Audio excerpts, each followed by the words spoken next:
can tell me what to do. Know who you're talking to. But you better get used to the way the war bounces. I see what you got, inventions and ounces. But that's a break, boy. Yeah, that's a break, little. Let's fucking go, baby. Welcome back to this episode of Cope's Corner. I am your host, as always, Mike Copenaver, aka Real Mike, joined with the OG legend, the Periscope G himself, Mr. B, the MMA guy. Stoked to have you here, Mr. B, to talk about some UFC Vegas 37, some Bellator 266, and give out some free bets as always. How you doing, my man, Mr. B? I'm good, man. I'm good, Mike. Appreciate being on here again, man.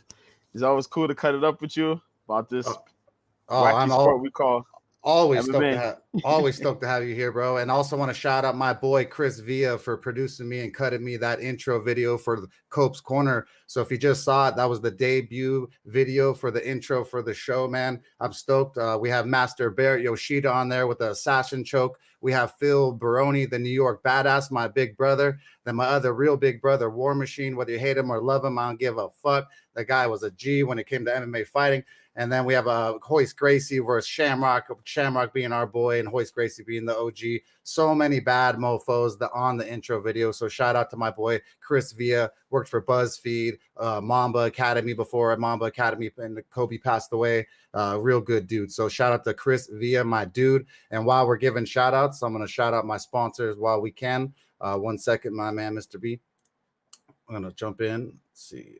Back Mr. B out. No problem. Go ahead. Back me out. First sponsor I'd like to give a shout out to is Melon Brand Hats, MELIN. It's a luxury line of hats that my boy Brian McDonald came up with in high school. It's really cool stuff, man. Really intricate stuff and patterns. Hold on 1 second. It's not streaming. Maybe you should click the screen, Michael.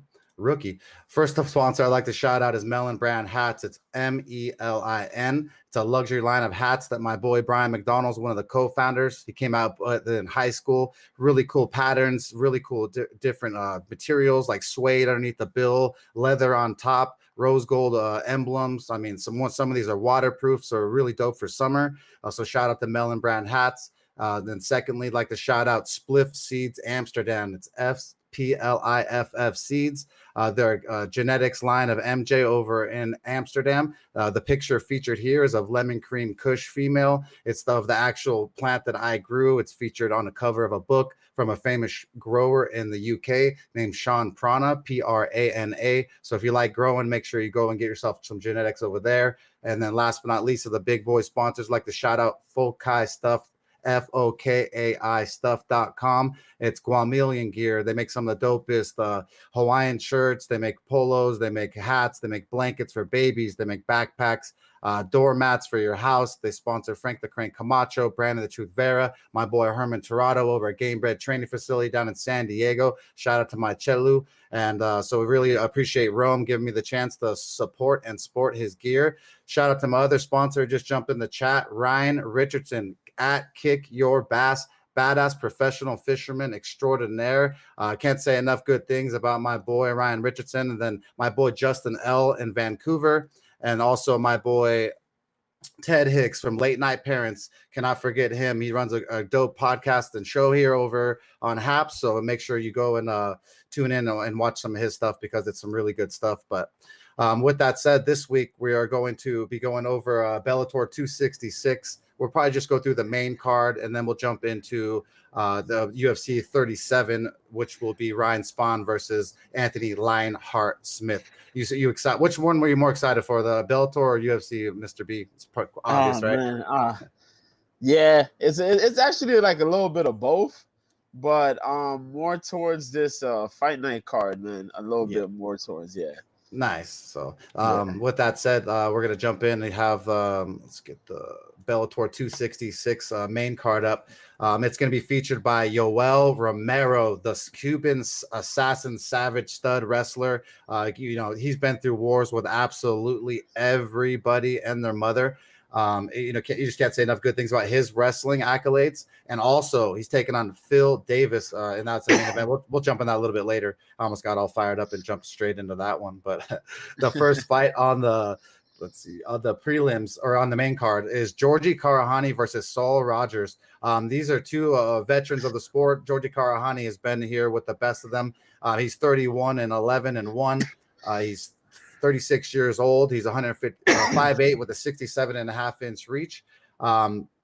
Let's see, Georgie, he's gone and banged with the best of them, man. His last fights were with Kiefer Crosby, which the dude was actually a little bit inexperienced. He won via arm triangle, did Georgie Karahani. And then last he took on Bryce Logan. He won a split decision. Then he took on the tough Miles Jury, lost a split decision there.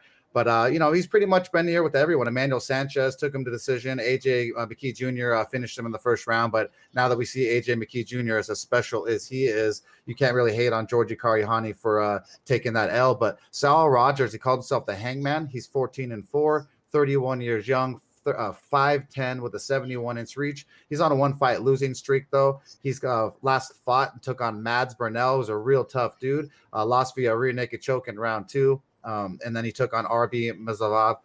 He won rear naked choke, and the dude was 13-3, so the dude had some experience. Then he took on Daniel Wetchel, who's a decent caliber fighter with some XP, and he lost a unanimous decision there. So both these guys seemed when their backs up against the wall versus someone that's got some XP, they seem to fold when it comes to that. But Georgie Karahani, a lot of people are going to be favoring here because of experience. I usually would too, but Sal Rogers is going to be a little bit bigger. I think that he's going to have a little bit better stand-up, in my opinion. And so I'm going to go with Sal Rogers to beat Georgie Karahani. What do you have on this one, Mr. B? Yeah, man. I like George. Well, Georgie's a long-time vet for Bellator there. I might lean a little bit more towards Saul, though. Saul's oh, my bad. I was about to sneeze. Being the younger fighter. There you go. It's all good. Bless you. Thank you. He's being a bit more the younger fighter. He has a pretty solid skill set, and he'll be moving up in weight. He's been primarily fighting as a featherweight for Bellator, so he'll be moving up here to lightweight to be fighting Georgie. Georgie's was on fire lately. He's been showing his veteran instincts here and there. But I'm going to lean more towards Saul. I like Saul a lot, man, since he was on Tough. He was on Tough a few years back. And I like his skill set. So I'm looking to see him get this win here. Nice. Oh, Jesus. Vegas seems to have they have Saul Rogers at a -125 favorite, so that's $125 to make 100. And Georgie Karahani is a slight underdog at the -105. So it's really a pick 'em when it comes to it, huh, Mr. B? Yeah. So it's gonna be that experience. It's gonna be that experience versus that's some skills. I'm gonna take Saul in this one. Nice. I always like when we agree. So we both unanimously got Saul there. My boy Justin Williams from Hawaii, Cheesecake Factory's finest over there, throwing it down as a chef and more. Justin Williams at Dober Travels. Appreciate you being here, bro. Appreciate the 54 of you here live with me and Mr. B as we shoot the shit and go over this weekend's Bellator 266 and the UFC Fight Night.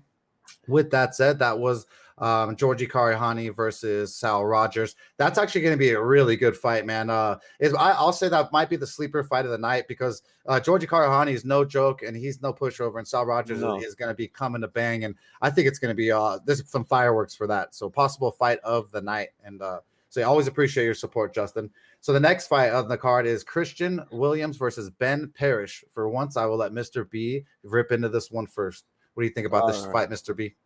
Ooh, Christian Edwards versus Ben Parrish. Christian Edwards, man, has looked stellar for Bellator since his debut on the organization. He's been pretty much killing it for the most part. Showing a wide array of skills, whether it's his submission skills or his stand-up skills. He's been on the roll, man. Pretty much rocking what is it, like a 4-5 win streak about, I think? Yeah, five in a row. 4 or 5 win streak, my bad, yeah. And just on a tear, pretty much. Just jumping. Or undefeated overall. Last fight, I think it was Simon Bion. He won by unanimous decision. Pretty much lining up his opponent on the feet, and as I said, on the ground. just a fast guy, man. Really slick guy that just knows how to end fights or either dominate fights or finish fights on both aspects. You know what I mean? So he's going up against Ben Parrish, who's 4-1. Parrish has been pretty well. Parrish has been okay outside. This will be his debut. Um, he did lose his last fight, but he got injured in his last fight. Other than that, he's been okay. A lot of submission wins. So we're gonna look and see if he has if he could get those situations in there on Christian. I'm not sure if he can though, but it all gonna depend on how he works in the stand-up department because Edwards is good with the takedown defense and just pushing guys back on the back foot and just pretty much dominating. So I'm gonna lean more towards Christian Edwards on this one. Yeah, it's kind of it's kind of an obvious choice too. Christian Edwards is a negative 1,000 favorite on Bovada right now, negative 900 on Five Jesus. Dimes. Yeah, Jesus is right. That means 900 or $1,000 to make only $100, man. So Edwards is a huge favorite here. So I mean, it's pretty obvious. Ben Parrish was brought here to be sacrificed. Like you said, Christian Edwards really slick on his feet. He's 5-0. He's 22 years young, 6'5" with a 78.5-inch reach. He's on an 8-fight win streak if you fight his amateur career. And he last, like you said, took on Biong and just worked him all 3 rounds and just schooled him, man. Looked like Lomachenko in there, pretty much just doing what he does. But I Ben Parrish here, if you go to his picture on his website, on his Tapology, he calls himself the Big Tuna. And if you look at his belly, it's smiling at you, bro. And you shouldn't be smiling at you when you're a professional athlete. The guy's 4-1, Ben Parrish. He's only 6 foot. He's going to be severely undersized here. Yes, he does have a submission chance, but man, I see him getting pieced up on the feet by Edwards and probably most likely dominate inside the distance. If he doesn't dominate him inside the distance, then that's going to be pretty pathetic. Hello, Mel B. I appreciate you being here, my love. Thank you for the high award and for your support as always. Appreciate the 57 of you here live and the 4 awards and the people who always supporting me and Mr. B as we go through. So with that said, an obvious choice. Me and Mr. B got unanimous. Christian Edwards should dominate here in the main event versus Ben Parrish. The next fight of the night is Deanna Bennett versus Alejandra Lara. Deanna Bennett, she calls herself Vitamin D, 10-7-1. She's 36 years old. She's 5'4" with a 66-inch reach. She's on a 2-fight losing streak, and she last took on Liz Carmouche and got choked out RNC, rear naked choke in round 3, and then Miranda Maverick did work to her in Invicta FC rear naked choke round 3. It just seems to me that this girl is not only old and she's just way, I think just that's her, not only is age or detriment, she taps. And I do not like girls that tap. Alejandra Lara, on the other hand, she's 9-4. She's 27 years young, 5'7" with a 69-inch reach. She's on a 1-fight losing streak herself. She last took on Kana Wannabe. She lost a decision, split decision. Then she took on Veta Ortega and she won a unanimous decision. Taylor Turner, she took on before that. She won the ground and pound. She's only lost pretty much one time via armbar via Lima Lee McFarland, who was really experienced at the time. I think that Alejandra Lara here is the fighter to pick. I think that Alejandra Lara is going to win. She's $165, so negative 165 on negative 175 on Bovada, so $175 makes 100. I like Alejandra Lara here, especially with the being younger, and she's not been finished as many times as Bennett. Who do you have in this fight, Mr. B? Man, this one's kind of sad for me because I like Bennett. I like Deanna Bennett.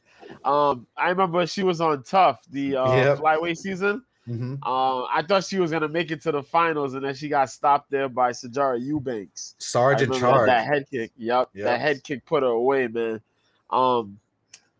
She's good. She's pretty solid with like the clinch fighting. She's good with the clinching, a lot of the close range fighting. But Lara, man, Alejandra Lara, Azul Lara, man, that girl young, that girl tough. And she knows how to bring it. She's getting better, a lot better with the striking. Actually, a lot more better with gelling her stand-up and ground game together. I think she's going to be a little bit too much for Bennett. Even though Bennett got the experience, what's happening really is that Lara's gonna come in there and Lara's gonna eventually get herself a takedown. If we've seen anything from Bennett's fights, is that Bennett is a little she's too susceptible to getting taken down. I think who was it? Liz Carmouche did it. Miranda Maverick got her. She had a fight before that, I think, that she got taken down. Takedowns are somewhat like her weakness, even though she has her jujitsu. They've been weak her weaknesses. And I think Alara is big enough in that division where she can get her down and beat her up. Just beat her up on the ground and pound, or even just light her up and use distance on the feet. Yeah. But I think it's gonna be Lara's fight to win there. Yeah, and her to lose too, because she's got the most ceiling, and so I think Alejandra Lara's easy side there. Our boy Dober, Justin Williams has her as well, and her Lara. Then my boy Jonathan Williams, my boy from Las Vegas, grew up with me here in the 805. One of the only black dudes over here in Simi Valley. My good boy Jonathan Williams. So shout out to my boy John Williams, who just jumped in the mix. Love you, dude. One of my best friends. So I just with that said, yeah, Lara's gonna dominate here. So I'd put Troll House on that pretty much of me and Mr. B just gonna roll right through this. It's just gonna be us picking everything together. And when we are on this roll, let you guys know when me and Mr. B get together to pick fights, I've cashed over 1.2 units. I did the math, so $1,200 have been cashed when Mr. B has been here ripping on the mic with Mike. So let me recite why MMA for money. That is us. That's what we do. MMA predictions for money. Cope's Corner. Get at us. But next fight of the night is the OG Legends descendant, Neiman Gracie, taking on Mark Lemminger. This is going to be a pretty interesting setup. About what do you? I'm gonna let you get into this one first, Mr. B. Who? Yeah, I gotta agree. This one, oh boy, this one is tough for me to pick, and I've been thinking about this one all week. Well, since Monday. Yeah, this is gonna be a tough one to pick, man. Mark Lemminger is good fighter, man. What is it, like 28? Yeah, 28 years old. Flying out of Wisconsin, 6'1", 70-inch reach, out of the Chosen Few gym. What he brings to the table is some good wrestling. He brings really good wrestling. However, he has been worked though. Yaroslav Amosov a while back worked that man horribly. But you know we never got to see how far that fight got because of doctor stoppage. But Jaleel Willis kind of worked him too a little bit. It's a weird situation with Lemminger, but when Lemminger's on, he's problematic, man. He throws a lot of good combinations, keeps you guessing whether he's going to switch levels or not. And when he really does manage to get you down and dominate on you, you have yourself a problem. Yeah, he he got that the KO ability, the KO TKO ability, can get it done on the ground and pound or whatnot, even sneak in the submissions. Neiman Gracie, on the other hand, though, you know, Neiman Gracie, the Gracie name itself. The guy showing he got a chin. I will say that. Yeah, he does. For a guy who's been more known of a jiu-jitsu dude, he has a chin. He's taking some shots, boy. But more importantly, that jiu-jitsu. He's managed to be able to catch people off guard. But you know, his striking is the striking is so iffy. It's gross. But you know, when he takes you down to the ground though, it's problems. It's problems. You know what I mean? The capability of pulling guard and all that.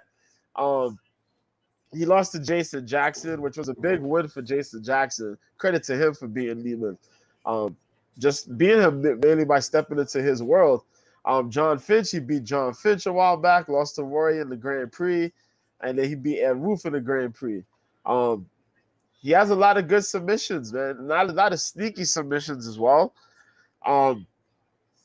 This one, I'm not sure as to who to win. If me personally, if I was betting, I'd probably leave this fight alone.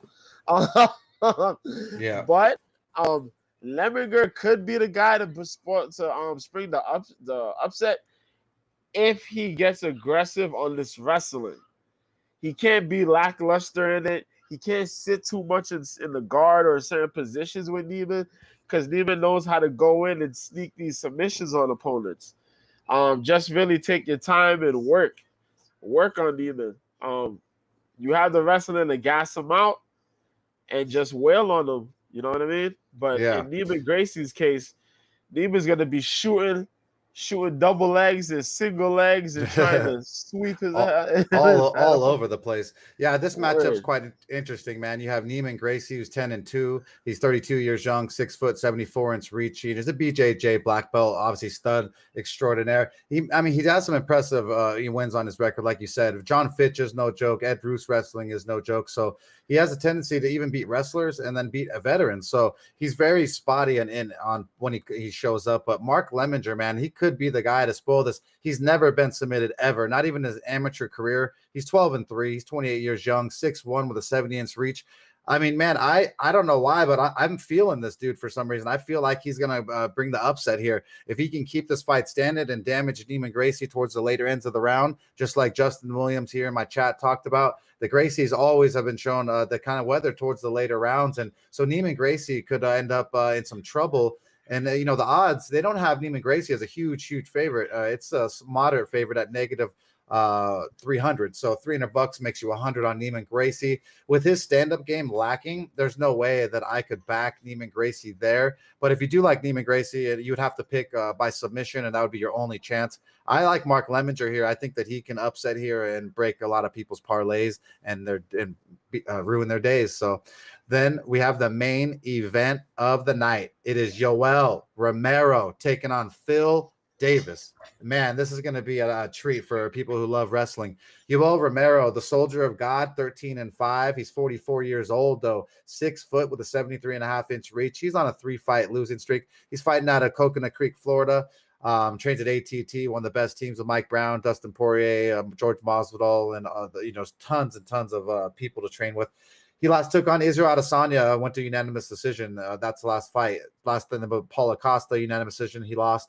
And then he lost this Whitaker, man. So split decisions. It's not like he's getting KO'd. It's not like he's getting pieced up all over the place. He's losing to really, really good talent, and especially at the age that he is, man. It's going to be a really good fight. Mr. Wonderful Phil Davis, he's 22-6. He's 36 years old himself. He's 6'2", 78-inch reach. 1 fight losing streak, fights out of Alliance MMA with Dominic Cruz and Eric Del Fiero, the head coach down there, my brother's old coach, badass coach at that. So this dude is a former Penn State wrestler, badass, man, former D1 All-American champion, just stud. The only time he really loses is when he doesn't have a wrestling advantage on the other person.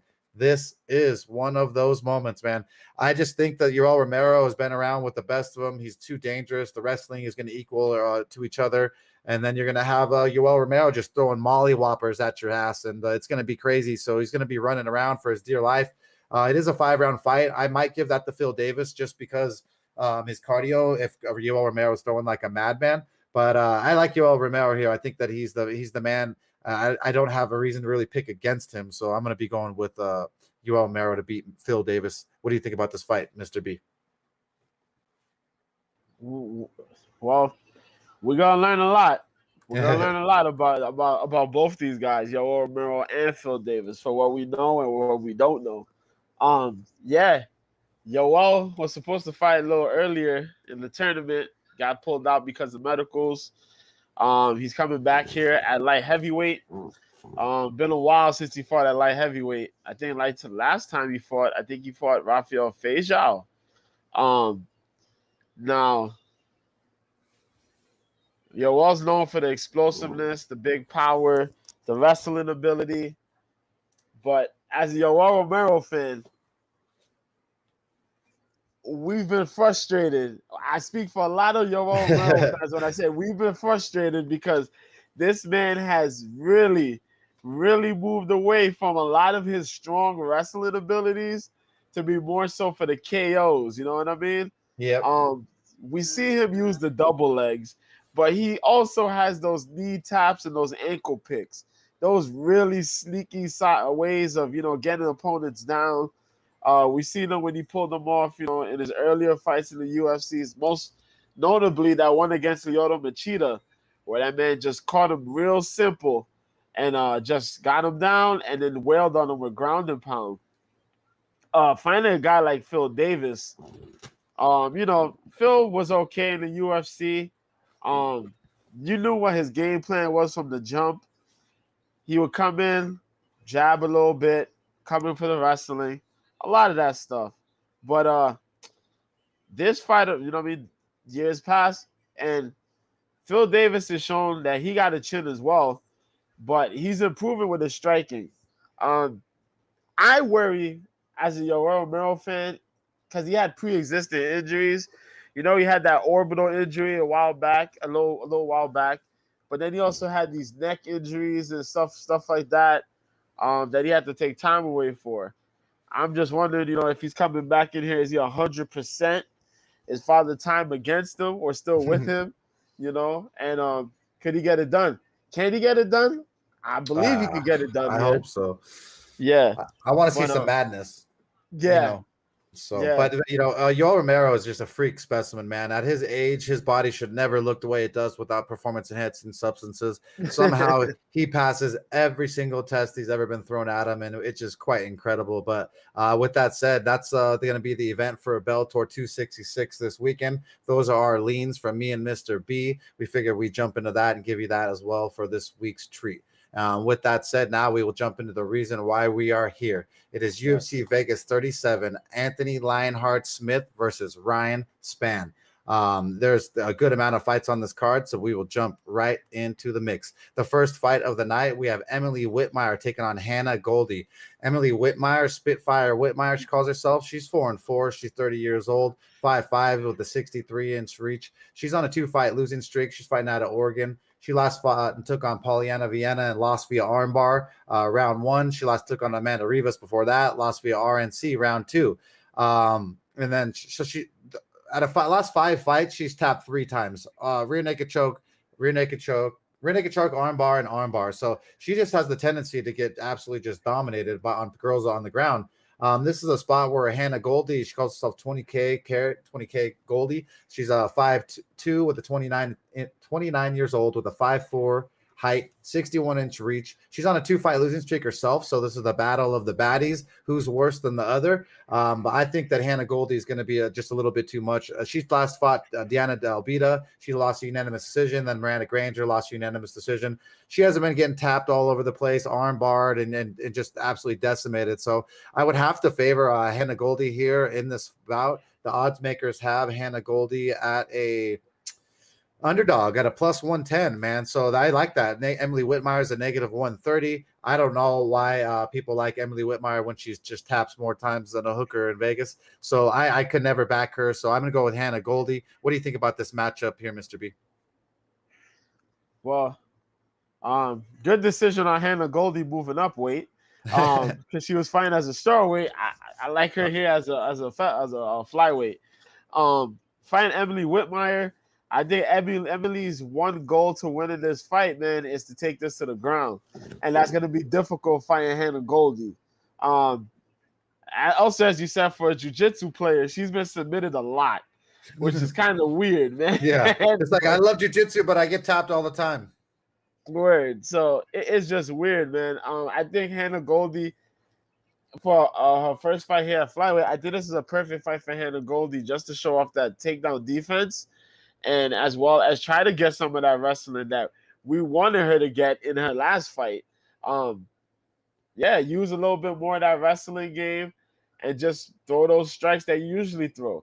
Stop being robotic. Get some more movement in those strikes, you know what I mean? Because I hate how she throws strikes. She throws strikes so robotic, but they're strong strikes, but just get a little bit more fluidity in throwing those strikes. Yeah, and just these strikes a little bit more. Yeah, these girls are bad though, and in the sense there's not one girl that's like extremely better than the other. This is low caliber MMA. I'm like, it's kind of getting disgusting with the UFC watering us down our events. These type of events where they have so much better talent on the roster that this is what we get dealt here. But with that said, Hannah Goldy, I'm gonna edge her here. So you liked Hannah Goldy too, Mr. B? Yeah, I'm gonna take Hannah on this one. I think Hannah Okay. could get it done. Slight edge for Hannah Goldie, but do not bet on this fight. You're gross if you bet on that fight. I'll throw up on you if you bet on that type of fight. The next fight of the night is something worth getting into. It's my boy Gustavo Lopez. He's taking on Helia Tang. Gustavo Lopez is 12-6. He's 32 years old. He's 5'5" with a 67-inch reach. He's on a one-fight losing streak, though. He fights at Extreme Couture Las Vegas. Trains with Joe Benavides. Let's see, Cody Stamen, and a bunch of other really good, talented people over there in Las Vegas. He's really smart, but business-wise, I've had him on the podcast, our old show, the MMA for Money show, a couple times. Really, really smart dude when it comes to business and just things outside of the sport. The only thing smart that he wasn't was his manager made him fight Adrian Yanez in his last fight, and Adrian Yanez ended up just decimating him in round 3. But Gustavo Lopez looked good, you know. He didn't look bad going all those rounds, and especially versus a savage like Adrian Yanez. You know, before that, he beat Anthony Burchek. We're in RNC round 1. Veteran friend of his he trains with, and then Merab Davasheli. That's when we got him on the shows after he fought Merab. I saw a ceiling for Gustavo Lopez. I thought that I saw some potential in him. I thought that if he could handle Merab's just coming pressure and everything that he threw at him for 3 rounds, that he could actually be something. And then he choked out Anthony Burchek. Then he got fed to Adrian Yanez. But this time, Helia Tang is going to be his dancing partner. Helia Tang, he called himself the Mongolian Knight. He's 14-8-1. He's 29 years old. He's 5'5" with a 66.5-inch reach. He's on a one-fight losing streak himself. He last took on Casey Kenny. You know, you can't hate him for losing to Casey Kenny. Casey Kenny comes forward. He keeps coming forward. Very much like Merab, but on like I say, a third of Merab's level. So he lost a unanimous decision to him. And then Ryan Benoit, who's been all over the place and never lived up to his potential, he won a split decision. So I don't even really count Helia Tang's wins there. But Gustavo Lopez is just better than him, in my opinion. I think he's going to have a better just all around wrestling game and stand up. I think he's going to be a better dog in the fight. If he could go almost 3 rounds with Adrian Yanez, who was super, super dangerous, I really just think that the American wrestling of Gustavo Lopez, his training partners, that he's going to be able to edge out a decision here versus Helia Tang. I'm going to be throwing down my first bet of the night on Gustavo Lopez on Bovada right now. The odds are plus 105. I'm going to be throwing down 1 unit on Gustavo Lopez to win a 3-round decision versus Helia Tang. What do you think about this matchup, Mr. B? I like this matchup. And you don't have to agree either. I like this matchup. This is a good matchup. Good matchup, and honestly, like, this should have been the opener for this card as far as the prelims go. Even it could have been the main card opener. This is gonna be a scrap. This is gonna be a scrap for real. Haley is an aggressive, somewhat of an aggressive fighter. You gotta match up forward for forward. Like his forward pressure, you gotta match his forward pressure with forward pressure. I feel though Gustavo Lopez has the skill set to beat Haley. He has to get his head movement though. He needs the head movement. I will tell you that much. Footwork and head movement is going to be key. Changing levels will be key because Alatang could throw some bombs. Oh yeah, he will bomb, and you got to be real careful. And you gotta force him to throw bombs. Once you force him to throw bombs, your opportunities are there for the takedowns and to try to throw your strikes there, mix it up on him. That'll be Gustavo's best bet to win in this fight. If not, and he tries to go mainly into a striking exchange and try to get into these little pocket firefights, it might be a little dangerous for him, man. Yeah, I'm really looking to knock your head off. I'm hoping Gustavo Lopez is going in there with the wrestling and jiu-jitsu game plan. I think that his jiu-jitsu and wrestling experience is far more experienced than Heli is, but on the feet, Tang is no joke. So that's where we're going to be in some danger. But Gustavo Lopez is pretty smart, man. If he could learn from the Adrian Yanez fight, he's going to come back stronger here. He's going to, apply his game plan a little bit more to himself. He also came off of a big win versus Burchek, and it was really into his head a little bit, how fast he finished him. So Yeah. I agree, though. This is going to be a fire fight, but I'm willing to throw down the 1 unit on the underdog, Gustavo Lopez. I have a bet in a couple fights that it's going to be a heavier favorite, but I just have to bet her, and it's just going to be easy work. So we'll be able to cash that bet. Hopefully, be able to roll it onto Gustavo. So, but the next fight of the night is Impa Kasanya taking on Carlston Harris. What do you have to say about this fight, Mr. B? I like this fight. First off, I gotta be unbiased here because Carlston Harris was born in Guyana. My family's from Guyana. So I have a lot of family members there. I was hyped for his debut. And I gotta put biases out of here and be professional about this. So, Carlston Harris, born in Guyana, trained out of Brazil. Because they're right around the same area there, South America. His last fight, which was his debut against Christian Aguilera, was a really good fight. He had a wicked right hand to throw. Got that win by the Anaconda choke. He fought currently now on a 4-fight win streak. I've seen a little bit of his fights, or some of his fights before he got to the UFC. I had to do that hard YouTube search. He's pretty good, man. 6 feet, 76-inch reach. 34 though.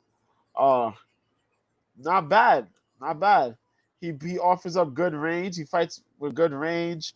Knows how to go close in for the fight, for the fight finish. Get the win. Impa Kasanganay, though.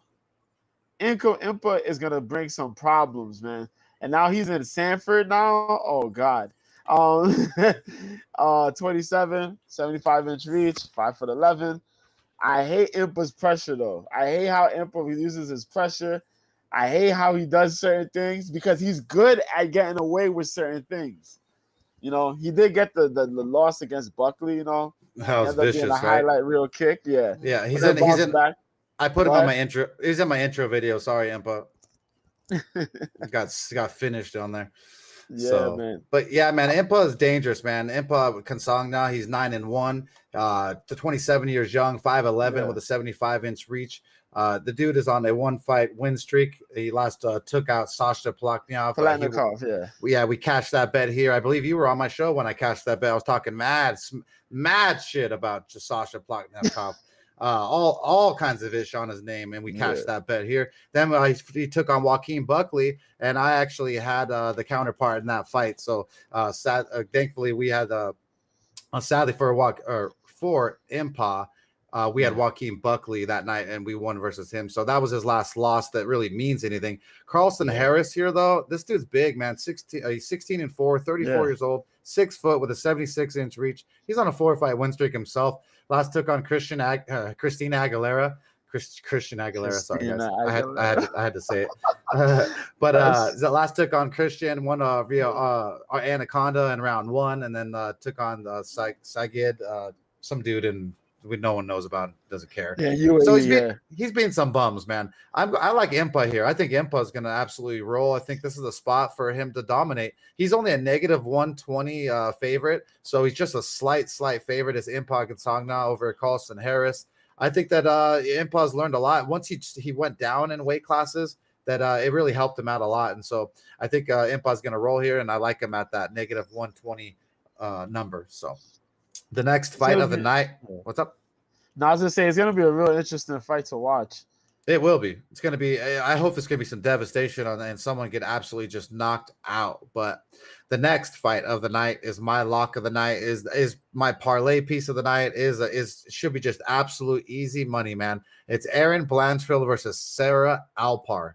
Erin Blanchfield, she calls herself cold-blooded. She's 6-1. She's 22 years young. She's 5'4". She's 60 with a 68-inch reach. She's on a 3-fight win streak, fighting out of NY, New York, baby. So shout out to Brooklyn, where Mr. B's from, and all the boys. You and Ted Hicks, right? Mr. B, you and Ted Hicks both from Brooklyn? No, I'm from the Bronx. Oh, Tony's from. Yeah, if I remember, Tony's out of Tony's out of Brooklyn. Yeah, Oh, okay. and For some, Cat is out of Long Island. Yeah, but oh, all okay, New okay. Yorkers. Us, We're all us, New York boys. us Yeah. Cali guys just lump you guys all up in a big ball over there. So we just like East Coast, boom, Biggie Smalls over in one blob. So whether it's New York, New Jersey, Long Island, I go New York, boom. It's called Brooklyn. Uh, The only reason to be over in the East Coast is Brooklyn. So get at us, you know. yeah. But so we're gonna get into Erin Blanchfield. She's a product, a prospect. She's been training since she was a wee child. Everyone's been talking about her for a long, long time. Her Yeah. jujitsu game is sick. She's landed an Americana before on girls. She's only lost to Tracy Cortez as her only loss, and she's was a UFC fighter. So you know you can't really even hate on that. And she was young then, man. Like I said, she's only 22 years old. So Erin Blanchfield, she's taking on Sarah Alpar. Sarah Too Sweet Alpar, and there's nothing sweet about her. She is 9-5. She's 30 years old. She's 5'4" with a 63-inch reach, and she's on a 1-fight losing streak. She had to take up a GoFundMe to keep fighting because she was so bad at fighting that she couldn't get any help or sponsors or just win, in fact, to just pay her bills. So Jake Paul had to go and contribute some money to her because she's such a bum. That's the type of fighter I love to bet against. She last took on Jessica Rose Clark, and she got dominated by knees and punches in round 3 and got smashed to the ground. She won a fight versus Shanna Young, rear naked choke round 2. Then Jocelyn Edwards, who had absolutely no wrestling at all. She won a split decision. This girl, Sarah Alpar, she's tapped a couple times rear naked choke and knees and punches. So she's tapped from rear naked choke and got knocked out. Erin Blanchfield here, man, I'm telling you, her jiu-jitsu is so far superior that if she gets this blop on the ground, she's going to molly whopper, man. And so I'm throwing down a little bit more units than I'd like to do, but I'm throwing down the $310, negative 310. So 3.1 units going down on Erin Blanchfield to make us the easiest money of our life. It's going to be like Tom Aspinall took out the dude Sergey a couple weeks ago for us for our max bet that me and Mr. B cashed. So I'd almost max bet this again, but it's women's MMA, and I don't want to get too degenerate on my fans here. So, but I like easy money bets. I like to win, and 3.1 units on Erin Blanchfield to absolutely dominate and wreck Sarah Alpar. What do you think about that matchup, Mr. B? I can't even disagree with you on this one. I gotta go all in. We gotta punch it. We're gonna punch the gas to the max. We're taking this to the yeah, you know when I talk shit, and then Mr. B's can throw on top. You're in trouble, Sarah. Yeah, I gotta say, man, Erin Blanchfield. Everybody's been waiting for this girl's debut. She has looked stellar. You know what I mean? Yep. One of the more high-profile prospects. You know, everybody was hoping she gets signed. UFC picked her up. She was supposed to debut a little earlier, but you know things happen, so she wasn't able to. Man, I don't have anything to throw on as far as positivity. When you talked about it, I don't know what to say. The girl's jiu-jitsu is serious. Her top game is serious. Her striking is improving to become serious. Oh, my God. And she's only 22. We put her in the same boat we put Miranda Maverick in as far as up-and-coming prospects with high potential right there. As you said, she was Invicta for quite a bit. She lost to Tracy Cortez, split decision. But, yeah, she beat Goldfin by submission. Victoria Leonardo, I was able to tune into that fight. And boy, those head kicks were serious. She threw like ridiculous level of head kicks on Victoria Leonardo. She barely could miss. That night. Dropped Victoria, finished her on the feet. Her last fight against Sanchez, she went in there and she mixed it up with the stand-up. And then when she got Sanchez on the ground, she pretty much just mauled her on the ground and got that decision win. Sarah Alpar is kind of in a flux where she don't know whether she should be fighting as a bantamweight or she should be fighting as a flyweight. She is gutsy, I will say that. She did beat Shanna Young. Was it the Contender Series? Yeah. To get the opportunity to fight in the UFC. She looked very horrible against Jessica Rose Clark, though. That fight was bad. Like, if you haven't seen it, people, go watch it back. It was bad. Dude, she beat the hell out of her. And Erin Blanchfield's improved striking could end up with that same result on Saturday. For Alpar, I don't know what Alpar is gonna. Alpar is gonna have to just go in and just try to see what works and what doesn't work, and hope Blanchfield gets caught up in the lights and the glamour of the moment. You know what I mean? Because if not, Blanchfield's going in there to rip strikes, take her down, and wail on her. Yeah. It's gonna be bad, man. The ground experience is gonna be so far out of the it's gonna be like me versus my big brother War Machine. It's not even gonna be close on the levels on the ground here. Sarah Alpar, if she gives her back at all, Erin Blanchfield is gonna choke her ass out, man, or take her arm or do whatever she wants with her, man. So I really like Erin Blanchfield here. Like I said, I'm throwing down the 3.1 units on the money line for her to cash that bet. I'd almost throw down on her on the inside the distance prop. So if you like her on there. The rare finish, the girl, I think she'll finish Sarah Alpar, but I like the money line bet just straight because most fights in women's go 3 rounds, and so I like the safe bet and cash in those bets and pad in the bankroll, baby. So the next fight of the night is Montel Jackson taking on JP Buys. Montel Jackson is 10-2. He called himself quick. He is 29 years young. He's 5'10" with a 75.5-inch reach. He's on a 1-fight win streak. He last took on Jesse Strader. He won right hook to ground and pound in round 1. Jesse Strader was only 5-1 though. And then when he took on some real high class dude and Brett Johns, he lost a unanimous decision. Kind of got schooled absolutely everywhere. But it was kind of a learning lesson for him in that sense. And then he took on Felipe Claras and he won a unanimous decision, and then won another unanimous decision versus Andre Sukumtov. So Montel Jackson is taking on, like I said, JP Buys. He calls himself the young savage, does JP Buys. He's 9-3. He's 25 years young. He's 5'5" with a 67.5-inch reach. He's on a 1-fight losing streak. He's fighting at Extreme Couture Las Vegas with Gustavo Lopez and the likes. His base is wrestling. That's probably the only thing that's going to be on his side here, is that he might be a little bit of a better wrestler, but he's outsized greatly here. He last took on Bruno Silva and got smoked, countered right cross in round 2, and then he beat Jacob Silva, who's 6-3 by guillotine choke. And I don't even give you a credit for guillotine chokes because they're soft, and that was on the Contender Series. So JP Buys is going to be fed to the wolves here. Montel Jackson is absolutely going to beat his ass. The length advantage and the athleticism of this Montel Jackson. If Montel Quick Jackson actually shows up and shows his athleticism and shows the size difference, he's 5'10", and I believe JP Buys was 5'6", 5'5". Holy shit. Dude, we're talking 7 inches in height difference, or 7. Yeah, 7 inches in height difference. The reach advantage is going to be crazy. If JP Buys can't get this dude ground on the ground and be a wet blanket for 3 rounds, man, he's screwed, dude. So Montel Jackson is most likely a big favorite. Yep, -650. So -650 means $650 to make $100 on Montel Jackson. That's way too steep for me. Yes, I do like Montel Jackson. Yes, I would parlay him, Erin Blanchfield, and let's see, well, maybe someone down the line. But so far, Erin Blanchfield and Montel Jackson, I would put my life on. What do you think about this matchup between Montel Jackson and JP Buys, Mr. B? Yeah, gotta agree with you there, man. Montel Jackson's gonna have the height and the reach advantage, significant height and reach advantages. JP showing that he's good as far as ground and submission games go. Jackson does have somewhat of the wrestling game. I will hope, that he did learn a lot from that Brett Johns fight, because Brett Johns managed to get him down quite a bit.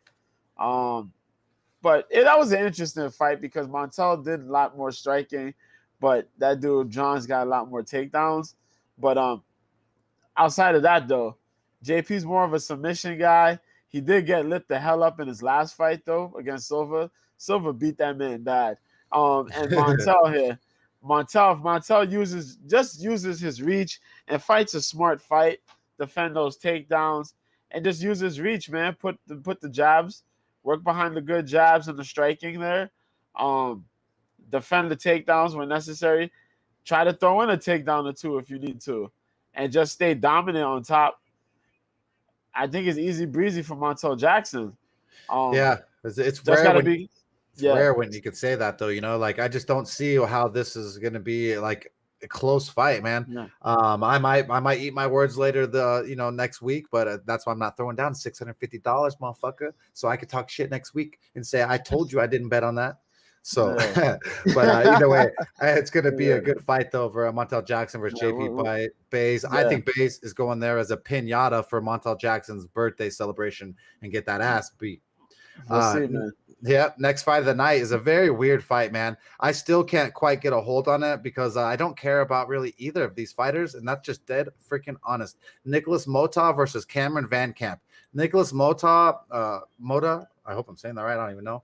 Yeah, you said 12, it right. 12-3. He's 28 years young, 5'9" with a 70-inch reach. He's on a 3-fight win streak. He's fighting out of Factory X Muay Thai, Colorado. So he should have some really good cardio, at least that you can count on that. He last took on Joseph Lowry, who was 9-1 on the Contender Series. He won a unanimous decision. And then he took on Juan Gonzalez, who was 6-1, won a unanimous decision as well. The only loss he has on two losses he has on his records are KOs. So I don't like that. I don't like that he's been knocked out twice. Round one. Robert Hale knocked him out. Antonio Carlos Rivera knocked him out. That's why I just can't get a feel for this, is because Mota is the favorite at a negative 310 mark. $310 for Nicholas Mota.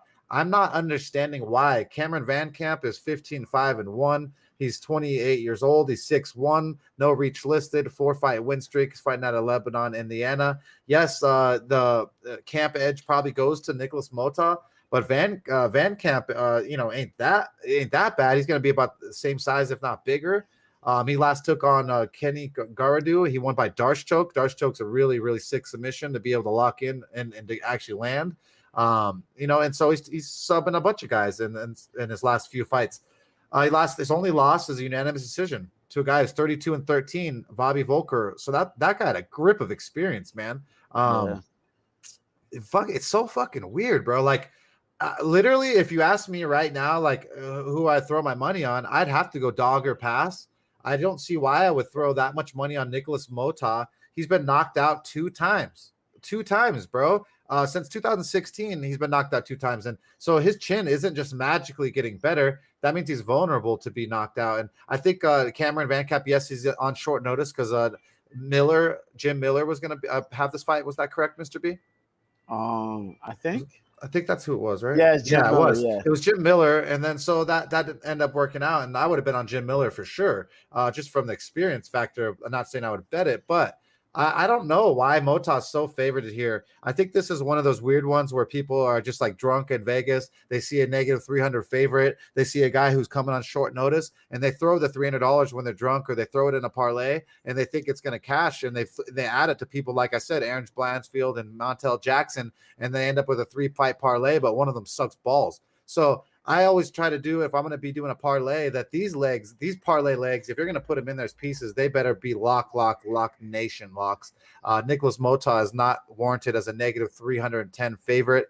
If he does not finish him next week, then I'm going to be like, it definitely wasn't worth it. So I'm going with Cameron Van Camp. Sorry for the long rant, but I think that I'm going to go with dog or pass. What do you think about this fight, Mr. B? I looked at this fight myself. And I know that the UFC, and there's a lot of people who are going to watch this card, and they're high on Nicholas Mota. Mota was on the Contender Series last year. Didn't even finish. He went to a decision. Yeah, it went to a decision. And he carries big power, which was kind of surprising that it went to a decision. But, he has a lot of KO, TKO wins, and then the decision wins. There's no submission wins, which kind of worries me a little bit. But they say he has a submission game. I've seen a little bit of his grappling before. It's pretty good. But this guy, Cameron Van Camp, I didn't know much about him. I did try to look up some of his fights on YouTube. I managed to. And looking at his record and, who he's fought and all this other stuff, this is going to be a scrap. Yeah. As you said, it's kind of hard to gauge where this fight will go and who will really win, because Cameron's coming in on late notice. He's coming in, to fill in for Jim Miller. Mm-hmm. But his wins, he's knocked out people. He has a lot of submissions. Yep. And that kind of scares me a little bit. Because he knows how to finish a fight. He only has 2 decision wins. So it's like, oh shit. Mhm. So if Moda out, you know what I mean? If Moda punches himself out, then he's in trouble. So And I've realized, I mean, Mota's 5'9". This dude's 6'1". This size difference is massive. My brother was basically 6 foot and I'm 5'9", 5'10". So it's a big difference. yeah, it's gonna be a matter if Moda could get those punches in within the first round and a half. And if he's not able to get that power, you know what I mean, get those punches in and he tires out, then Cameron Van Camp could take over that fight. And it may look very ugly for Nicholas Moda. Yeah. Yeah, as you said, I would stay away from this fight.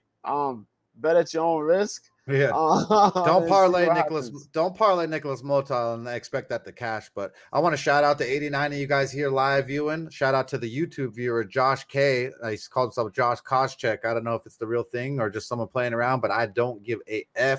As long as you're supporting the show, we appreciate you here. Me and Mr. B love to rip it on the mic for you guys. So with that said, that Nicholas Mota, I just think that's a trap right there. I think that's one of those ones where you need a three person parlay piece to get you to make $100, make it worth more money, or make $20 worth more money in the end. And I just think that it's a trap. So with that said, the next fight of the night is Dakota Bush versus Zhu Rong. I will let you rip into that one first, Mr. B. Oh, yeah. They switched it up. I think. Did they switch it Yeah, up on us? yeah, they switched it up on us because, yeah, Dakota Bush was supposed to fight this guy. Instead, they have a guy by the name of Brandon Jenkins to come and fight in this fight. Damn. And this is very interesting. Hey, so because what's the real bout then? it is Zhu Rong versus this Dakota guy Bush? Brandon Jenkins. Yeah, no, versus Oh, Brandon okay. Jenkins. Yeah. That dude, Tapology never has it wrong. That's crazy. Sorry for Yeah, that. I know. No, I guess they changed it. I guess Dakota Bush pulled out the fight. Oh, look, I just refreshed it. yeah. Refreshed it right now and Yeah. it changed. Okay. Yeah, Uh-huh. it said he tested positive for COVID. My bad. That sucks. Hey, it's dude, okay. see, this is why we love Mr. B. He has some of the most insightful news sources. When I first met him and I just realized what encyclopedia of knowledge he was, there's not very many people like myself who have photographic memory, and me and Mr. B can go into our minds and just go and just dig up some crazy facts. So thank you for Mr. B. Like I said, he knew that before I did, and I absolutely love that you're on just on par with it. Know what you're doing. Yeah. So jump into this one since I don't know what the hell I'm talking about in this one. Oh man, Brandon Jenkins. When I seen this, I was kind of surprised. For two things. One, Dakota Bush is out of the fight, which sucks because Dakota Bush is such a dog in fights. But the interesting thing here is that Brandon Jenkins just fought for the PFL. He was in a showcase fight just literally some time ago. He fought Jacob Kilburn, and he knocked Kilburn out in like the first round, literally just weeks ago. It was one of the fights that I missed watching the PFL, but then I watched it back. Okay. Kilburn is a killer. Kilburn is a killer with his striking. Yes. Yeah. He is very fast and very, very dangerous. He also has good submission skills. This is going to be very interesting because Zhu Rong, Fuck, is dude. young. I like this one. I like Jenkins. Yeah. Let me go back. Hold up a second. Sorry, Yeah, I got all 15 fired and up. 7. No, it's okay. It's a mistake on me. 29 years old, 15 and 7. Trains out of Las Vegas with the world-renowned Syndicate MMA. Which that was also interesting too, because their striking coach is what's my guy's name? I'm trying to remember his name. He fought Quinn Rampage Jackson. He had that big cut against Vitor Belfort. Dewey Cooper? No. Oh my God, how do I forget this guy's name? Why don't they don't have the coaches listed on there? It's crazy. Man, but it's all good. I'm trying to remember, man. When I remember, I'll bring it back. But yeah, they have Chris Curtis trains in there, Roxanne Modafferi, Joanne Calderwood. There's a couple guys that's been training in that gym too. I'm trying to remember this guy's name though, but yeah. But the striking shows up in there because he was a Muay Thai specialist. So this guy, Jenkins, is really good, man. Really good. I like this fight here against a guy like Zhu Rong, because Rong needs a type of fight like this. His debut was against Vargas. He fought Rodrigo Vargas. Before I continue, the Zhu's like 21 years old, 17-4, coming out of China. As I say, he debuted earlier this year. He lost to Rodrigo Vargas. Vargas worked him because Rong is more so of the striker. He's another fast kid, man. Very quick on the draw. A lot of, you know what I mean? He got a lot of finishes, a lot of KO, TKO finishes. He has some submission wins, but a lot of knockouts and TKOs under his belt. You know what I mean? Very quick. He got caught off guard, though, by Vargas in the mix-up game because Vargas showed wrestling, which a lot of people were kind of upset about and quite surprised about. And Rong was kind of really caught off guard by it. Jenkins, I think, could come in and initiate that type of game. And with the training he's had, will make this a very dynamic fight, man. It's going to be a lot of movement, a lot of pocket exchanges, a lot of back and forths going on here. This is going to Jenkins. Oh, go ahead. Jenkins. Yeah, I think this is a trick. This is one of those ones where they're going to trick a bunch of people. A bunch of people are going to think a short notice person, Brandon Jenkins, isn't going to be ready, but he's fucking ready, man. This dude, like you said, is dangerous. I remember the PFL fight. I think I watched it. On with Fight Compa on the Haps. So shout out to Fight Compa.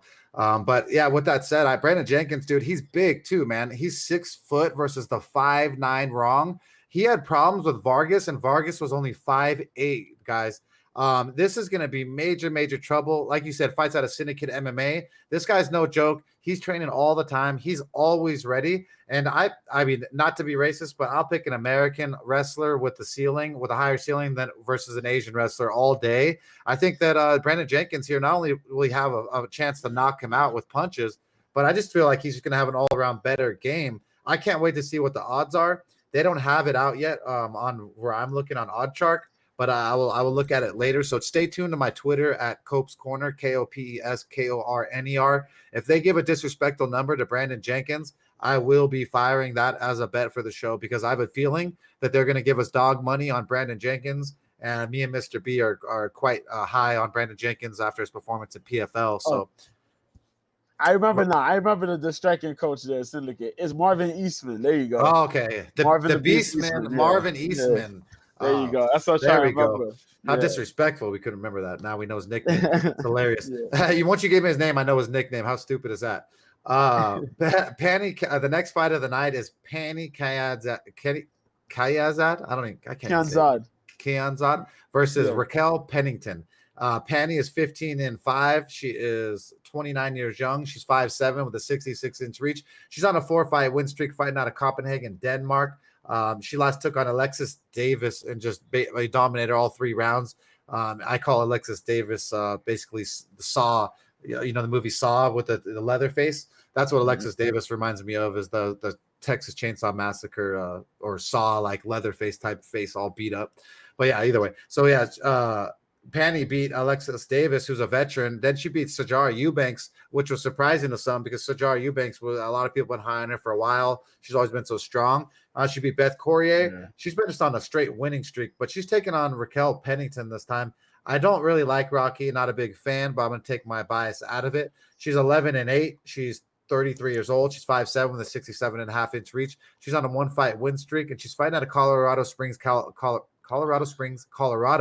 So her cardio is getting better and better as she trains up in elevation. She last took on Marion Renault, and she surprised me by winning that. I guess I just don't like Raquel enough, or I thought Marion Renault could win. Then she lost to Holly Holm, unanimous decision. She lost to Drain Durandamy. She beat Irene Aldana, which I liked Irene Aldana a lot. She lost to Amanda Nunez. She's lost to some tough girls, man, in this upper echelon of division.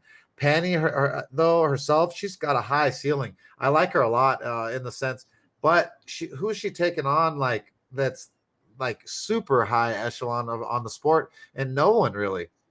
She lost the rear naked choke before to Macy Chisholm, Julia Avila. Raquel Pennington has a path to victory here. I don't really like Rocky, but I like money, and I also like not being biased. I think that Raquel Pennington has a chance to win this fight. I think that most likely a decision win by Raquel Pennington at the negative 130 number. Slight favorite for Raquel Pennington. I think that the veteran is just going to be a little too much for Panny, but I'll be rooting Panny on. What do you say about this fight, Mr. B? This is another interesting matchup too between Raquel and Pandy. Pandy's been improving her striking. I like that a lot. She's putting in a little bit more power to them strikes. She is getting a little bit too much into these firefights with her last couple of opponents, though. You shouldn't be getting into firefights with Betch Correia. I mean, that's kind of weird. You should, if you're going to, you should be putting her out. And Betch managed to stand in there and throw the sable, like, you know what I mean? Throw with her, you know, which was kind of weird, kind of iffy, you know what I mean? She did beat Sijara Eubanks, though. She powered through to beat Sijara. Alexis Davis, she pretty much just picked her pockets for the majority of the fight there. Jessica Rose Clark, that was the same thing too. Yeah, she's improved her striking. Her takedown defense was kind of one of her problems before. It's gotten a little bit better. She's going to need that because Raquel Pennington is a pressure type fighter. She carries solid cardio. She's good with her boxing combinations. She likes to get in close. I think her fighting in the clinch is going to be key, as well as dodging some of those power strikes from Panny. And just trying to get to initiate those takedowns, get in real close range, get into some dirty boxing and some takedowns there. As you said, though, it's true. Panny's had a lot of fights. She's had a good amount of fights, but the competition compared to competition Raquel's fought is kind of different. You know what I mean? Oh, for sure. Yeah, it's different. She had Panny. I mean, Raquel had those two losses, those back-to-back losses between Nunes and Durandamy, but that was after the leg injury. And, Amanda went after that leg, so Jermaine did the same thing. So I leave those alone. She did beat Irene Aldana, you know what I mean, because she mixed it up. Holly Holm was an interesting one because Holly just pretty much beat her at her own game. But I think, that she came back and got that win on Renault. It's going to be a matter of that clinch. Who got that power in that clinch? I think Raquel has fought enough people to understand what she needs to do in this fight. And I think she could get it done here. I believe she could get it done. Yeah, I believe the same. So nice that me and Mr. B kind of see a path to victory for Raquel Pennington. Like I said, I took my personal bias out of it, and I just still see like Raquel Pennington on the mats on any gym would probably just mop Panny up, and that's just from the experience factor that Raquel Pennington has been rolling with the upper echelon of the sport for a long, long time. I want to shout out the 99 listeners out there that are viewing the show for me and Mr. B. We appreciate all of you, the 8 likes and the 3 awards from you guys. Really can't thank you enough. I can't tell you how much the subscriptions, the likes, the awards you guys give us, they help me get the microphone here, to help me get the intro video cut from the producer at top quality and be able to have, people come in and actually have some fun instead of looking like a bum show. So really thankful to have Mr. B here and have his fans as well. So the next fight of the night is the last prelim. It is Tafon Nchukwi versus Mike Rodriguez. How about you break down this fight first, Mr. B? First of all, both these guys came off the Contender Series. Tafon came off of last season's Contender Series. 5-1, 26 years old, coming out of Team Lloyd Irving. Lloyd Irving, one of those big-time names in the MMA there, in the jiu-jitsu world, you know what I mean? Out of Cameroon, same area as Francis Ngannou. Yeah, baby. 5-1, man. This dude has got all his wins. Well, every one except that fight against Jamie Pickett by knockout. He's only had 2 decisions, 1 decision win and 1 decision loss. Last one was against Julian Park. Park outworked him. That was the middleweight fight, if I remember correctly. Was it a middleweight fight? I'm trying to remember. I think it was a middleweight fight. Yes. Where Young pretty much outpaced him. He outworked him. mixed it up with the striking as well as the takedowns, and just pretty much worked Tayfon. Tayfon didn't really have an answer for the takedowns or how to work to get away from them pretty much. But we know for the most part, if he can keep a fight standing, he is very dangerous. Very dangerous. Problem is that gas tank is a little iffy. So as we said, yeah, 6 feet tall, 77-inch reach, big power in his strikes. He's coming up here back at 205 to fight Mike Rodriguez. Mike Rodriguez is 11-6. Mike Rodriguez has had somewhat of a sketchy run here in the UFC, mixed with wins and losses. Call him Slow Mike Rodriguez. I don't know why, but that's what they call him. Interesting enough, he's out of the Lausanne gym, Lausanne Martial Arts, 32 years old. 6'4" with an 82.5-inch reach. Massive. God dang. Jesus. And to think, this guy has fought mostly at a light heavyweight, and I think he took a fight at middleweight at one point, which is kind of crazy when you think about it. He is on two fight losing streak though. Ed Herman, which he should have won that fight, but they screwed him. Yeah, and, that was crazy. Yeah, and Danilo Marquez, he got submitted on. But as we said, he's been kind of mixy. He beat Marcin Prachnio before that, lost to Dawoon Jung before that. Had a no contest against Josh Allen, and then he was mixing up wins and losses. He had a good win streak going, then he lost. You know what I mean? But, he came into the fold in 2017. Good boxing. He has good boxing, but sometimes he gets overcommitted to strikes, and he jumps in his opponent's range and he gets caught.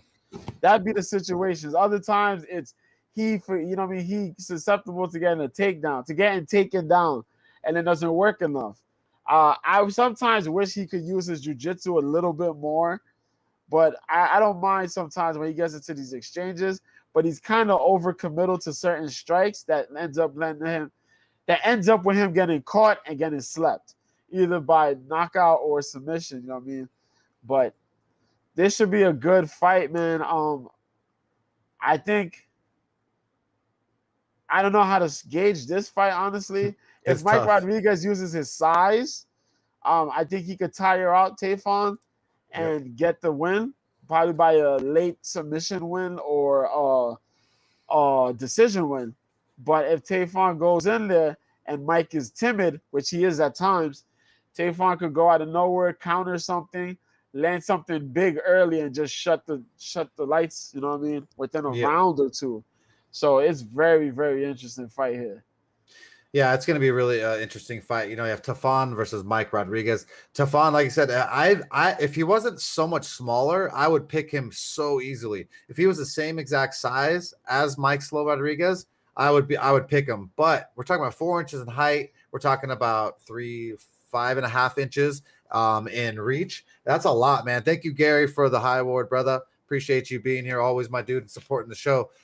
So I just Mike Slow Rodriguez, this guy's talented, man. He's, like you said, so long, very athletic. I mean, he can whip kicks, he can whip knees. He always one of his losses really didn't even count versus Herman, like you said.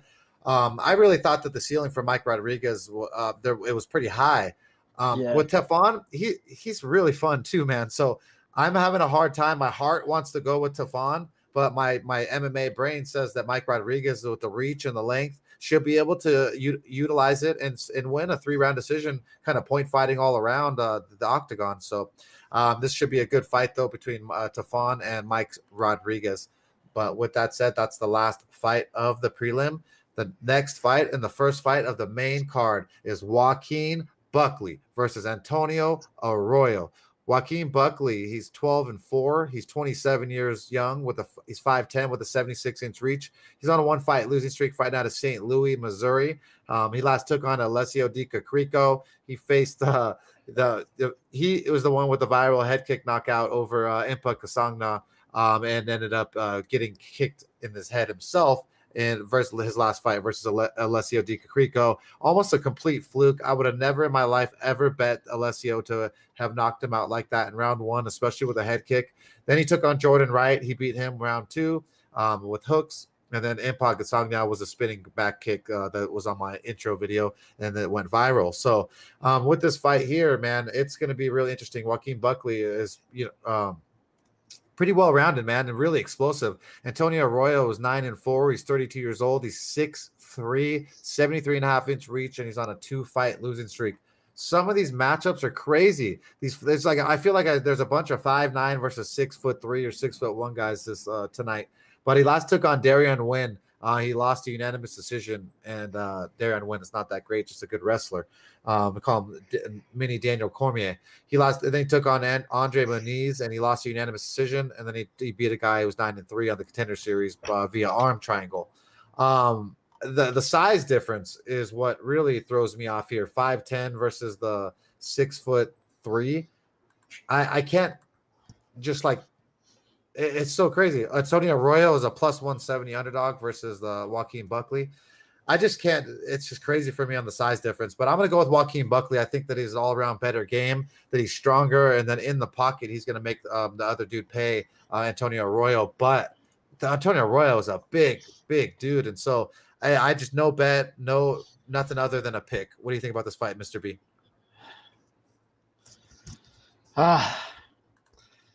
I'm going to keep this real simple. Antonio Arroyo needs to win this fight. All signs point to Joaquin Buckley winning this fight. Antonio Arroyo showed up on the Contender Series twice. He got submission wins before he came on here to the UFC. I have not seen nothing impressive about Antonio Arroyo in his fights. He fought Muniz. He got outclassed. He lost the fight that he should have won against Deron Wynn. I don't care how good of the wrestling credentials Deron Wynn has. This man was taller than Wynn, and his reach was longer than Wynn's. The simple fact you let Wynn get inside and get the takedowns is ridiculous. Mm-hmm. The fact you didn't even attempt to keep Wynn behind you in range is ridiculous. Gross. You let Gerald Mearshart beat Deron Wynn, but you lose to Deron Wynn. Come on, man. Oh, man. Come on, man. Arroyo has to win this fight. And the whole thing is, if you going out there like you don't want to win, then that's it. You're already gone. Oh, yeah. And we're going to learn within the first round if Arroyo wants to be in the fight or not. That's all it is going to be to it. Because Arroyo quits in fights, and you can see it. Deron Wynn, in the middle of the second round, he quit. In the fight against Muniz, after the first round, he quit. I don't like talking like that about certain fighters, but Antonio Arroyo shows it. Yeah, he's got that soft spot. And all signs point to Buckley. Since his debut into the UFC, Arroyo has been just a mess. And this is his one chance of redemption here. If he loses this fight, I think he's out. I think he's out of UFC. He's gone. It's a scary Russian roulette bull to play with in Joaquin Buckley, because that first round, he's going to be shitting bricks, because he's going to be throwing all kinds of shit with power all at Antonio Arroyo, and he's going to have to eat it and have something to say for it. So it's going to be an interesting fight here. I like Joaquin Buckley. I edge him here for the fight. Vegas has him at the -210 favorite, so they agree with you and me as well. The next fight of the night is one of the only underdogs of the card that I actually like. It's Nate Maness versus Tony Gravely. Nate Maness, he calls himself Mayhem. He's 13-1. He's 30 years old. He's 5'10" with a 72-inch reach. He's on a 3-fight win streak. What's up, Ted Hicks, my dude? Appreciate you, brother, and the Peace Award. Me and Brother Mr. B Ted. always appreciate you in the house. So this dude, Nate Maness, he's on a 3-fight win streak, and he's fighting out of Henderson, Kentucky. We've got a wrestling base. He last took on Luke Cool Hand Sanders. He choked him out in round 2 and looked absolutely phenomenal while he did that. Then he took on Johnny Munoz Jr. and won a unanimous decision, and then took on Kellen Van Camp and won KO TKO. The only L on his record recently is a TKO it was a sidekick loss in round 3 to Taylor Lapalus, who's actually a really good fighter. You can't really blame him too much on that one there. So with Nate Maness here, man, this dude's good, man. He's got a decent jiu-jitsu game. He's got a good takedown defense game. Tony Gravely Jr., 21-6. He's 29 years old. He's 5'5" with a 69-inch reach. 2-fight win streak, fight at ATT Florida, one of the best teams there is. Like I said, 5'5". Nate Maness is 5'10". The 5 inches all over on reach and height is really going to pay dividends for Nate Maness, in my opinion. Tony Gravely Jr. has got a wrestling base. He likes to wrestle, and that's all he pretty much has. If he cannot get you down the ground, he is absolutely going to be fooked. I think that Nate Maness is a great underdog play here.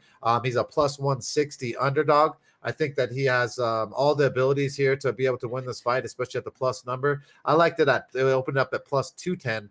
It's at plus 160 now. Almost worth firing, but I already have 2 bets and I don't need to throw any more money on. But Nate Maness is a possible DGM bet for anyone who likes that plus money, because I think that he can stuff Tony Gravely's takedowns, especially round 2, round 3, and end up just dominating Tony in the later rounds, because he'd be so tired from us having to take down Nate the whole entire fight.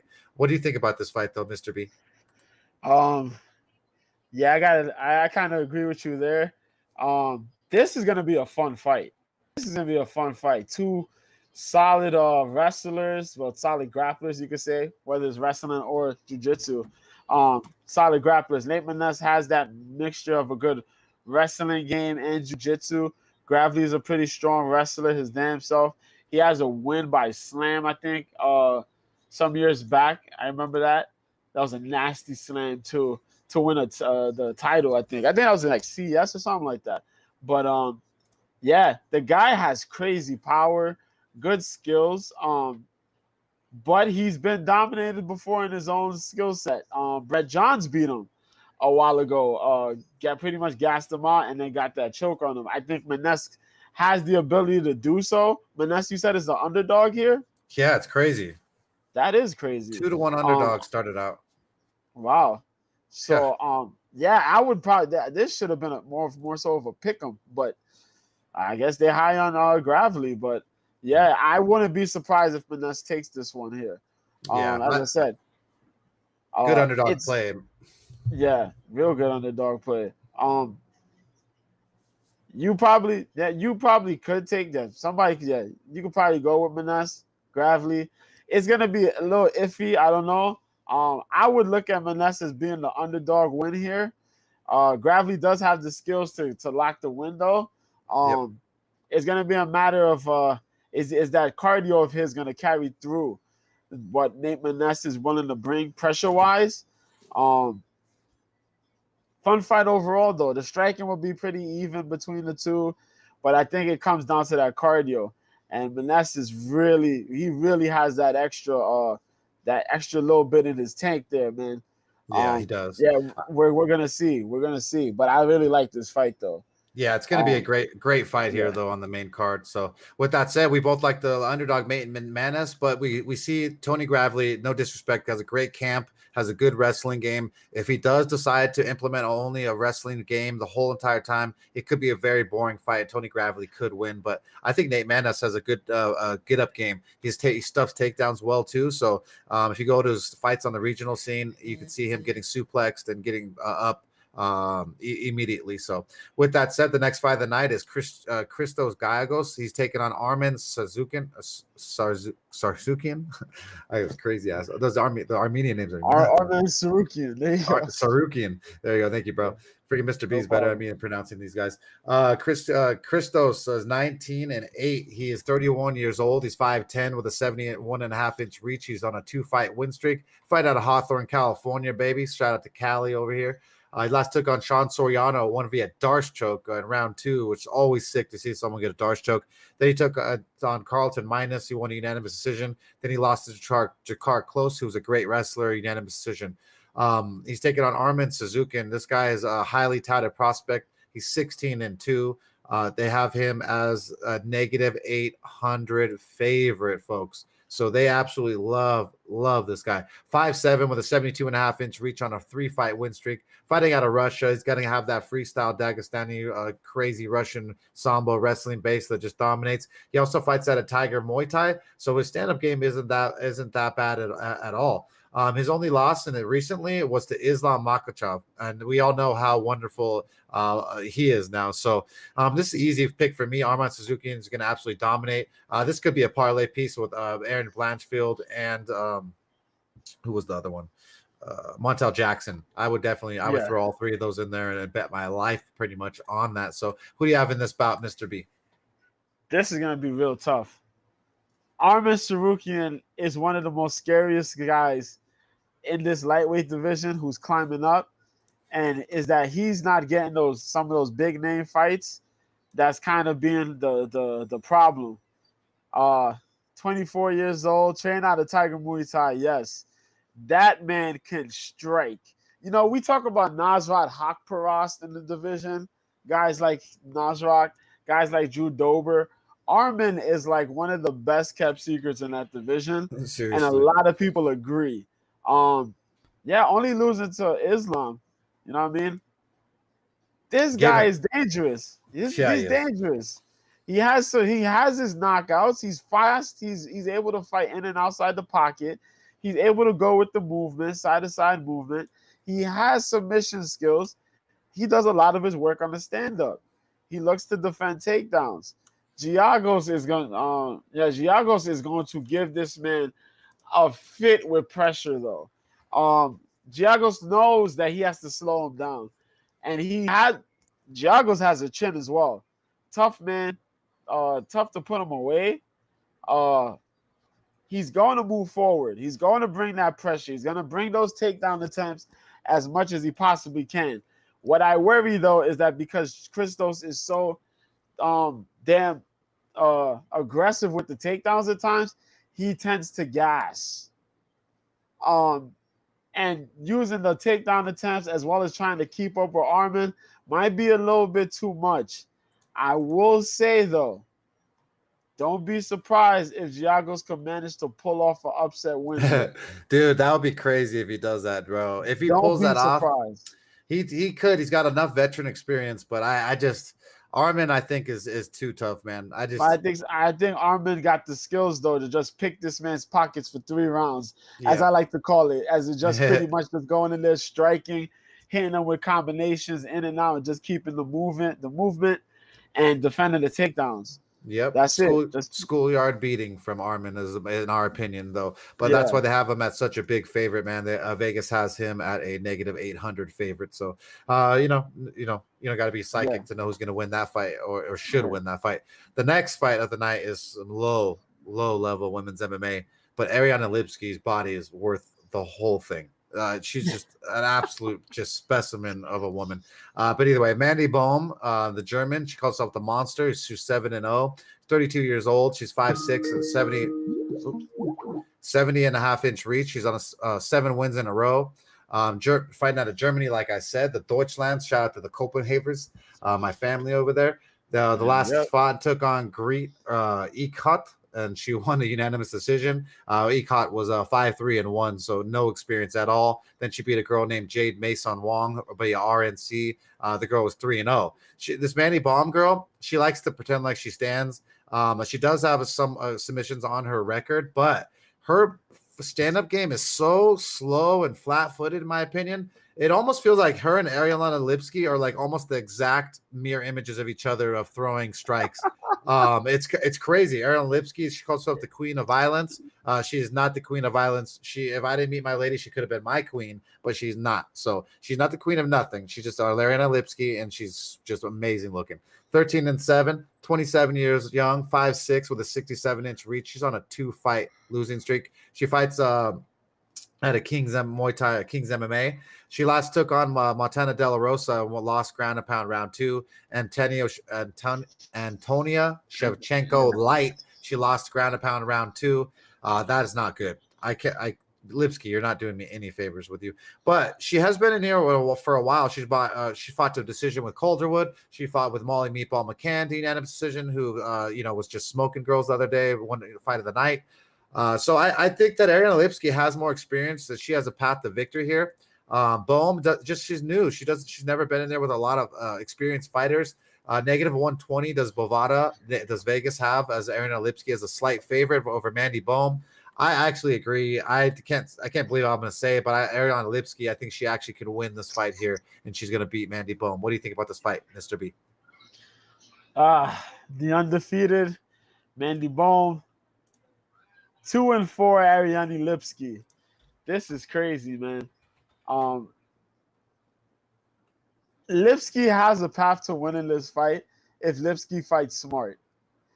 If Lipski doesn't attempt a takedown within the 2 rounds, at least 2 takedowns within these 2 rounds, this fight will be ugly, and we will all cry for Ariane Lipski. I'm going to tell you this right now. Mandy Bohm, as you said, her and Lipski kind of have the same striking, the same speed of striking. The same. And yeah. No, not enough volume. I've watched some of Bohm's fights. I've watched some of them. So what Mike is saying is correct. If she gets aggressive, if Bohm gets aggressive, I think she'll be capable of putting away Lipski. I'm going to tell you that on the feet. Oh, yeah. Lipski has to be smart. I think Bohm comes in with a 3-inch reach advantage over Lipski. If Bohm overwhelms Lipski on the feet, she wins this fight. Lipski has to change levels on Bohm. She has to use a takedown on Bohm. She can't be the one being taken down. No. Mandy Bohm has some submission wins, but the caliber of opponents compared to Lipski is not the same. But, you know what I mean? It's going to be about nerves and, you know, if Bohm's ready for the challenge. But, damn, man, Lipski, your back is against the wall. You got to perform. She needs to bad, bro. Yeah, she has to perform, man.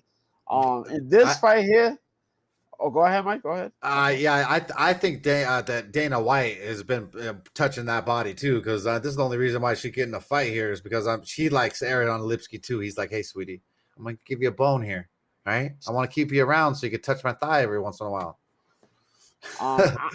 As crazy as this sounds, you going for Lipski? Yep. I'm looking towards Bohm here. Okay, perfect. I'm actually looking towards Bohm here first time we disagreed in a while.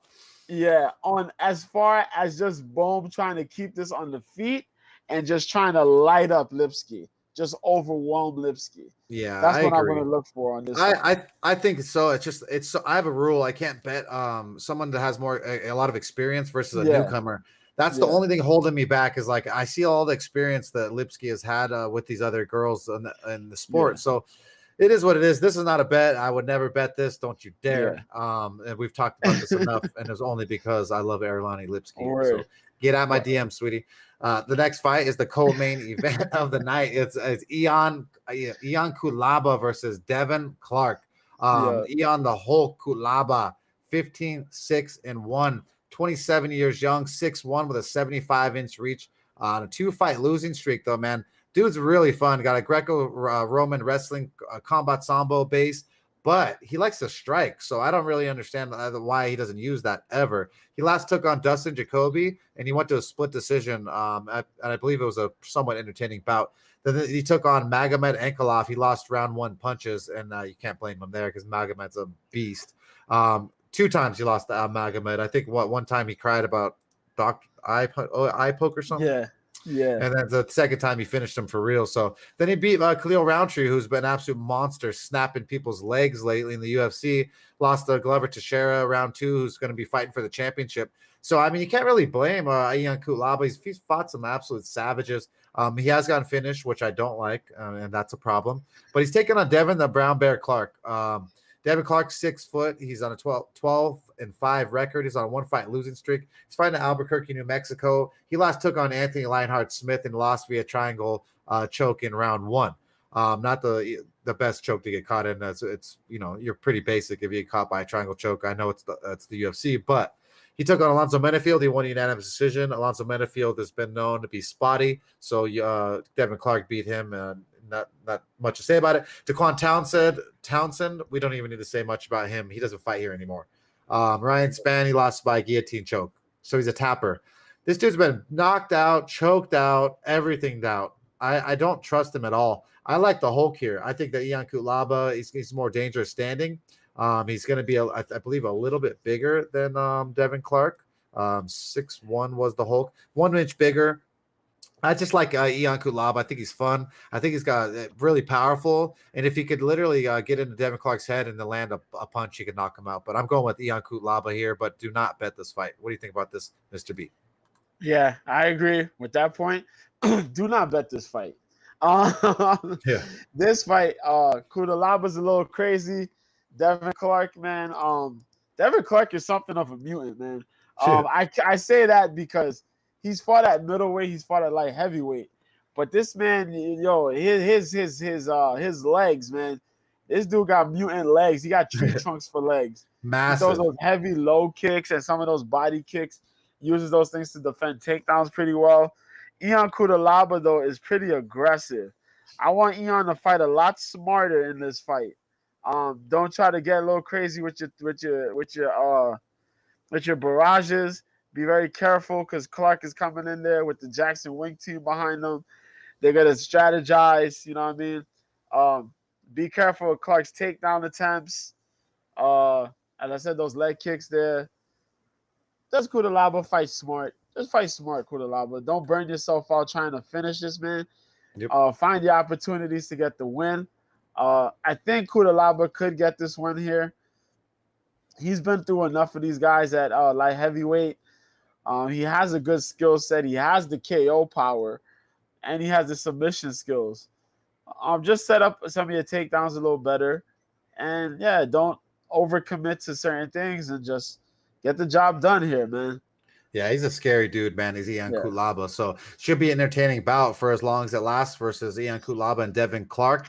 With that said, that's the co-main event. And now the main event of the evening, the showcase while we're here. Anthony Lionheart Smith is taking on Ryan Spann.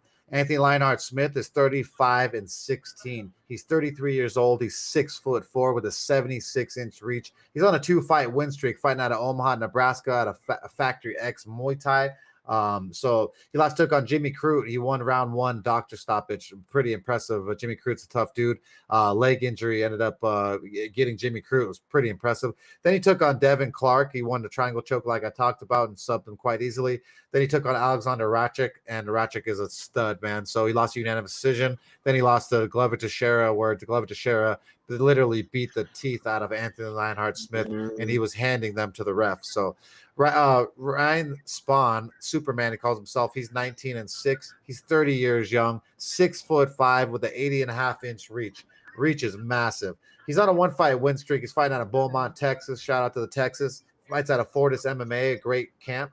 He last took on Misha Serkinov, and he won right cross to ground and pound round 1. And then he lost to Johnny Walker, elbows the hammer fist from hell round 1. Then he took on Sam Alvey and won a split decision. This here is a tailor-made fight here, in my opinion, for Anthony Lionheart Smith, who's super marketable, who no matter if he does a podcast or if he goes on a live stream or whatever he does, his numbers are quite high. He's also a really talented analyst on the show. So I think that they kind of like Anthony Lionheart Smith, and this is a fight where he could actually win. Spann it's not that he's bad or he's not great. It's just he does not have as much experience as my boy Anthony Lionheart Smith. I feel like I see a path of victory here for Lionheart Smith, and that if he implements it and he's first and he's the hammer and not the nail for too long, he should be able to win this fight. And or if he weathers the storm of Ryan Spann, he should make this an easy W. With that said, I think that Anthony Lionheart Smith rolls. What do you think about this fight in the main event, Mr. B? Yeah, what you said pretty much, is you pretty much nailed it. Yeah. Anthony Smith has the experience, about double the experience of Ryan Spann. He has the high caliber, the upper echelon fighters he's fought. He has a skill set that's pretty good, man. He could strike. He has, he has his range. This fight though, he has the shorter reach, but he likes to fight good behind the jabs and land those array of strikes. he's really patient when he tries to engage the takedown attempts in his game. You know what I mean? Ryan Spann, that's going to be the key word for him in this fight, patience. Because sometimes, he rocks his opponent. He wants to go in for the finish, and we've seen sometimes that does not pay off. As the fight with him against Johnny Walker shows, that man rocked Johnny Walker about twice, I think, and then Walker still put him away. That was ridiculous. That was ridiculous. You know what I mean? Then he fought Sam Alvey, and he fought him to a split decision. So, there's certain things about this guy Spann, you know what I mean, that he gotta have to fix for this fight here. Smith has the takedown ability. He has good submission game. Ryan Spann, big dude, massive guy. Explosive power. Takedown defense is there early, but he tends to fade sometimes. In a 5-round fight, this is going to be Anthony Smith's wheelhouse. He got to be prepared for Ryan Spann's 2 rounds. Ryan Spann's going to go balls to the wall within 2 rounds. Then the rest of the fight is going to be very sketchy because you don't know when Spann's power is going to kick in or kick out, depending on if he's tired or not. But those 2 rounds is going to be hell for Anthony Smith. Yeah. But in this fight here, man, I like Smith. I might be leaning towards Spann. This might change. This might change by Saturday. But I might be leaning towards Spann in this one. But I won't be surprised if Smith gets the victory, either by a late submission or even a TKO. Yeah, even a TKO or late submission. Yeah. And the Vegas odds makers have Anthony Lionheart Smith as the favorite at the -175 number. Comeback for the underdog Ryan Spann is +145. So Vegas odds makers are right with me and Mr. B. They see Anthony Smith with the experience and a little bit of edge here to absolutely dominate. With that said, man, I appreciate all you guys here live tuning in to me and Mr. B. Rip It here for which was Bellator 266 main card and the UFC Vegas 37. I can't thank you enough, Mr. B, for being with me here this week. I hope to have you back soon enough, my dude. And with that said, man, we'll bid you further ado. And until next week, baby, let's roll. Are you ready? Break it down!